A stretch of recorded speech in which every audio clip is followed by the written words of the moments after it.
अच्छा, अब इस सवाल में हम स्टार्ट करते हैं बेटा। ऑपरेटिंग प्रॉफिट जो है, अब वो देखना है हमें कहाँ दिया हुआ है, वो नहीं दिया हुआ।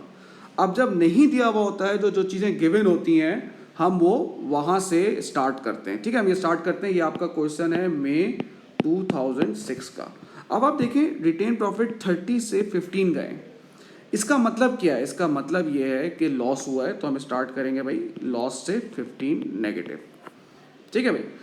अब हम स्टार्ट करते हैं depreciation. Depreciation for the year. अब इसमें आपको ये देखें, depreciation charge for the year आपको ये दिया हुआ है, जो कि टोटल आ रहा है 236।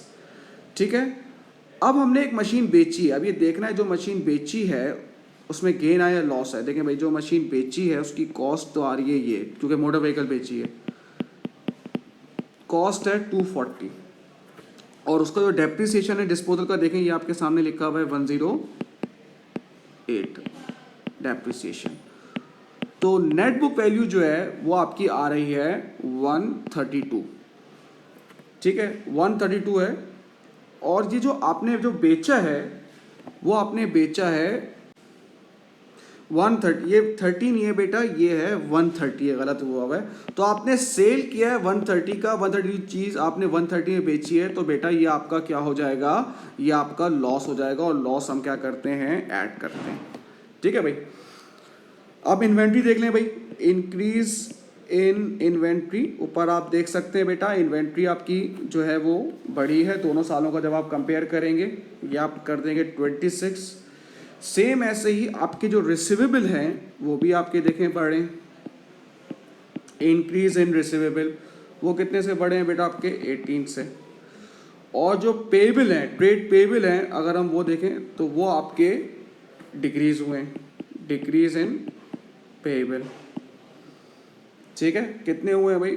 56। अब इसमें इंटरेस्ट नहीं आएगा क्योंकि हमने ये रिटेन प्रॉफिट वाली चीज़ उठाई है, इसलिए नहीं आएगा। ठीक है ना। अगर ऑपरेटिंग प्रॉफिट होता है तो उसमें हम, क्योंकि उसमें माइनस नहीं हुआ था, प्रॉफिट बिफोर इंटरेस्ट होता है, तो हम इसमें इंटरेस्ट लेके जाते हैं।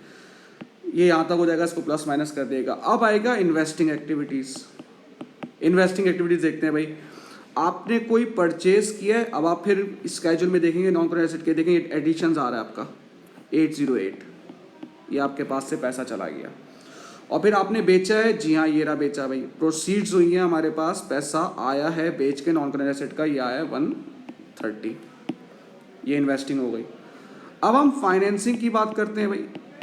शेयर्स देखते हैं जी भाई, शेयर्स आपके बड़े हैं, इसका मतलब है शेयर्स इशू हुए हैं 400 के। प्रीमियम भी बढ़ा है, इसका मतलब है वो भी इशू हुआ है 20 से।